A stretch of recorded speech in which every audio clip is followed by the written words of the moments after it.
حضرت عمر رضی اللہ تعالیٰ عنہ جب ایمان لائے تو آپ نے ایک ایک کافر کے گھر کے دروازے پہ کھڑے ہو کے کہا کہ تم کمزوروں کو مارتے تھے، میں تمہیں بتانے آیا ہوں میں محمد عربی کا نوکر بن گیا۔ بلکہ آپ نے اعلان کیا جس نے اپنی بیوی کو، بیوہ اور بچوں کو یتیم کروانا ہو اور اپنے ماں باپ کی قبر کو جھکانا ہو وہ عمر کے مقابلے میں۔ اللہ اکبر۔ زنیرہ نامی ایک خاتون تھی، بہت کمزور، راوی کہتے ہیں کہ اس کی ہڈیوں میں گودا نہیں تھا، عشق رسول تھا، اور اس کا ظالم آقا اس کو مارتا ہے، اور جب مار مار کے تھک جاتا ہے ادھر سے عمر آ رہے ہیں، اسلام لانے کی پہلے کی کہانی ہے، ادھر سے عمر آ رہے ہیں تو اس نے کہا عمر تم جوان آدمی ہو تو یہ چھوڑتی نہیں ہے اپنے نبی کا نام، ذرا تم آؤ۔ عمر کوڑا پکڑ لیتے اسے مارتے مارتے تھک جاتے ہیں تو پانی پینے لگتے ہیں، تو کہتے ہیں مجھے تیرے پہ ترس نہیں آیا لیکن میں ذرا پانی پینے لگا ہوں، اور پھر گلے کے اندر ڈال کر کے کوڑا اس کی رسی کو پل دیتے ہیں اور اس کی آنکھیں باہر نکل آتی ہیں اور کہتے ہیں بلا اپنے نبی کو جو تیری آنکھوں کی بینائی واپس کرے۔ اللہ اکبر۔ تو اس نے آسمان کی طرف منہ کر کے کہا مالک میں کبھی بھی آنکھوں کی بینائی نہ مانگتی لیکن اب تیرے نبی کی عزت کا سوال ہے، آنکھوں کی بینائی واپس ہو جاتی ہے۔ زنیرہ کو بڑا مارا، آج عمر گلیوں میں آنکھوں میں آنسو ہیں اور عجیب دل بےتاب ہے اور کہتے ہیں آؤ بھائی میں حضور کا غلام بن گیا ہوں تمہیں بتانے آیا۔ زنیرہ نے موڑ کاٹا تو آگے عمر کی آواز دے رہے، زنیرہ ایک کونے پہ کھڑے ہو کے رو کے کہتے عمر تم تو بڑے اس دن جوش و غضب میں تھے اور تم مارتے ہوئے تھکتے نہیں تھے۔ تو عمر نے کہا زنیرہ اس دن میں نے دیکھا نہیں تھا، اب میں محمد عربی کو دیکھ آیا، جنہ ویکھیا نہیں ہو کر نکلنا، جنہ ویکھیا نہیں ہو کر نکلنا، جنہ ویکھیا ہو تے بول دے، جڑے محرم راز حقیقت دے اور راز حقیقت کھول دے۔ تو حضرت عمر رضی اللہ تعالیٰ عنہ ایمان لائے۔ حضرت عبداللہ ابن مسعود رضی اللہ تعالیٰ عنہ فرماتے ہیں کہ حضرت عمر کا ایمان لانا مسلمانوں کے لیے عزت کا سبب تھا، ان کا ہجرت کرنا مسلمانوں کی نصرت تھی اور ان کی خلافت مسلمانوں کے لیے رحمت تھی۔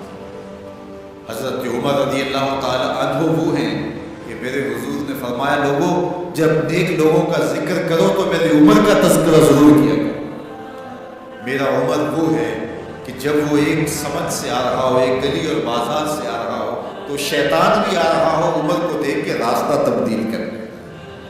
حضرت عمر رضی اللہ تعالیٰ عنہ کی طبیعت کے اندر جو جاؤ جلال تھا، طبیعت کے اندر جو سختی تھی وہ اسلام کے اندر آ کر بھی آئی، اور آپ نے وہی سختی وہی جاؤ جلال جو پہلے مسلمانوں کے خلاف تھا اب کفار کے خلاف، منافقین کے خلاف حضرت عمر کی طبیعت کے اندر وہ جوش و خروش بدستور موجود ہے۔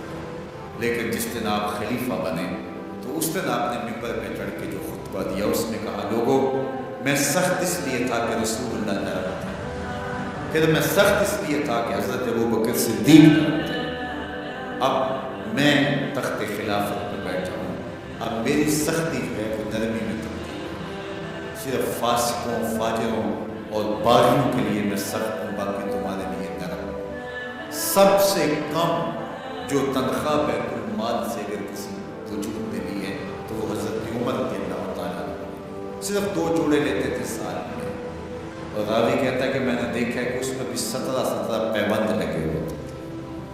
حضرت عمر رضی اللہ تعالیٰ عنہ کا طرز زندگی، آپ کا انداز معاشرت اور آپ کا انداز خلافت، ہر لمحہ آپ کی زندگی کا اٹھا کے دیکھیے کتنی مرتبہ قرآن حضرت عمر کی رائے کے مطابق نازل۔ اللہ تعالیٰ جل شانہ نے ان کو صاحب الہام بنایا تھا۔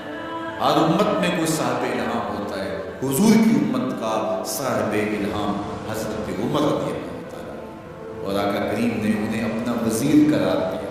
فرمایا میرے 2 وزیر آسمانوں میں، 2 وزیر زمینوں میں، آسمانوں کے وزیر جبرائیل اور میکائیل ہیں اور زمین کے وزیر ابو بکر اور عمر رضی اللہ تعالی عنہما۔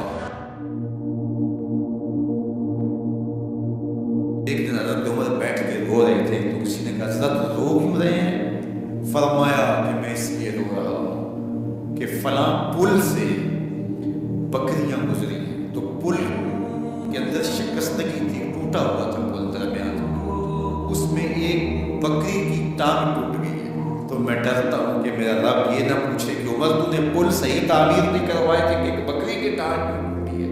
یہ ہے حضرت عمر رضی اللہ تعالی عنہ۔ اللہ اکبر۔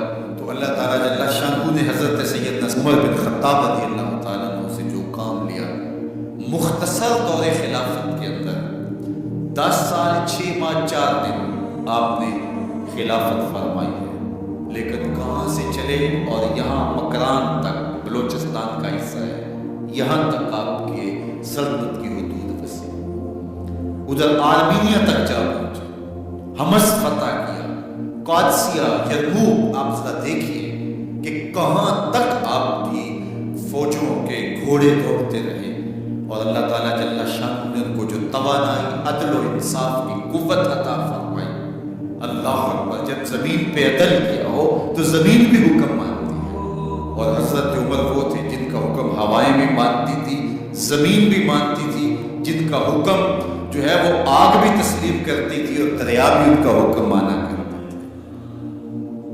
مصر کے اندر یہ رسمیں بن جاتی تھی کہ سال کے بعد ایک دوشیزہ کو زیورات پہنا کے اچھے لباس میں ملبوس کر کے دریا کی بھیڑ چڑھایا جاتا، اس کی قربانی دی جاتی، اس کا خون بہتا تو دریا چلتا۔ جب مسلمانوں نے مصر فتح کیا تو گورنر نے لکھا کہ اسلام تو اس طرح کی رسوم کی اجازت نہیں دیتا، لیکن خشک سالی ہے، لوگوں کی فصلیں ویران پڑی ہے، تو حضرت کیا کیا جائے؟ تو حضرت عمر رضی اللہ تعالیٰ عنہ کاغذ کے ٹکڑے پہ لکھتے ہیں بسم اللہ الرحمن الرحیم، مصر کے نیل کی جانب عمر کا خط لکھتے ہیں، اے نیل اگر تو اللہ کے حکم سے چلا کرتا ہے تو چل، ورنہ ہمیں تیرے چلنے کی کوئی حاجت نہیں۔ اور قاصد کو کہا یہ خط لے جاؤ اور جا کے دریائے نیل میں پھینک دو۔ قاصد جا کے خط دریائے نیل میں پھینک دیتا ہے، پانی آتا ہے، ایسا دریائے نیل چلا 14 صدیاں ہوئی ہیں آج تک کبھی بند ہی نہیں ہوا، دریا حکم مانتے، آگ نکلتی ہے۔ لوگ حضرت عمر رضی اللہ تعالی عنہ کے پاس آئے، حضرت لاوا پھوٹا ہے، آگ نکلتی ہے اور مدینے کی طرف بڑھ رہے ہیں، اب کیا کیا جائے؟ فائر بریگیڈ تو زمانے میں تھی نہیں۔ عمر نے اپنی قمیص اتاری، جس قمیص پہ 17 پیمانے لگے ہوئے تھے چمڑے کے، کہا یہ قمیص لے جاؤ، جدھر آگ بڑھ رہی ہے آگے ڈھالنا، آگ پیچھے بھاگ جائے، زلزلہ آتا ہے تو زمین پہ دھونا مارتے ہیں، زمین رک جا، کیا عمر نے تیری چھاتی پہ عدل نہیں کیا؟ تو یہ عمر ہے رضی اللہ تعالیٰ عنہ کہ جن کے انصاف کی وجہ سے، جن کے عدل کی وجہ سے اللہ تعالیٰ کی رحمات، اس کی برکات کا نزول ہوتا تھا، اور اللہ تعالیٰ نے مسلمانوں کو وہ آبرومند حکومت دی۔ کائنات کی تاریخ کے اندر ایسی حکومت آپ نے نہیں دیکھی ہوگی جو حضرت عمر نے حکومت کی ہے۔ اللہ اکبر۔ فرمایا فرات کے کنارے پہ ایک کتا بھی پیاسا مر گیا تو اس کا حساب بھی عمر سے ہوگا۔ باہر سے سفیر آتا ہے اور آگے پوچھتا ہے کہ میں امیر المومنین کے، مسلمانوں کے حکمران کے محل میں جانا ہے، تو مسکرا کے کہتے ہیں ہمارے امیر کا تو کوئی محل نہیں ہے۔ کہا کہاں ہے تمہارا امیر؟ کہا مسجد نبوی میں ہوگا یا بیت المال کی اونٹوں کی دیکھ بھال میں لگا ہوگا۔ وہ جب گئے تو مسجد میں نہیں ہے، اللہ اکبر، وہاں گئے تو وہاں بھی نہیں ہے۔ پھر کیا دیکھتے ہیں کہ عمر رضی اللہ تعالیٰ عنہ جنت البقیع کے پاس ایک درخت کے نیچے اینٹ کا سلانہ رکھ کے سوئے، تو اس نے کہا عمر تو نے عدل کیا ہے، تجھے کچی اینٹ پہ بھی نیند آ گئی، ہمارے حکمرانوں نے انصاف نہیں کیا، اور وہ بند اور محفوظ کمروں کے اندر بھی سکون اور چین کی نیند نہیں سو سکتے۔ حضرت سیدنا عمر رضی اللہ تعالیٰ عنہ نے اس طرح امور سلطنت نبھائے، آپ دن کو لوگوں کی دیکھ بھالی کرتے، لوگوں کی ضروریات سنتے سمجھتے، اور جب رات پڑتی لوگ سو جاتے، عمر مدینے کی گلیوں میں پہرا دیتے۔ کائنات نے کوئی ایسا بھی حکمران دیکھا ہوگا؟ اللہ اکبر۔ وہ مجاہد جو مختلف محاذات پہ گئے ہوئے ہوتے، ان کے گھروں کی دیکھ بھالی کرتے، ان کی ضروریات کا خیال رکھتے، ان کی آبرو کا خیال رکھتے، راتوں کی تنہائیوں کے اندر حضرت عمر اٹھتے اور جا کے گشت کرتے۔ مفلسی کا کسی گھر میں ماتم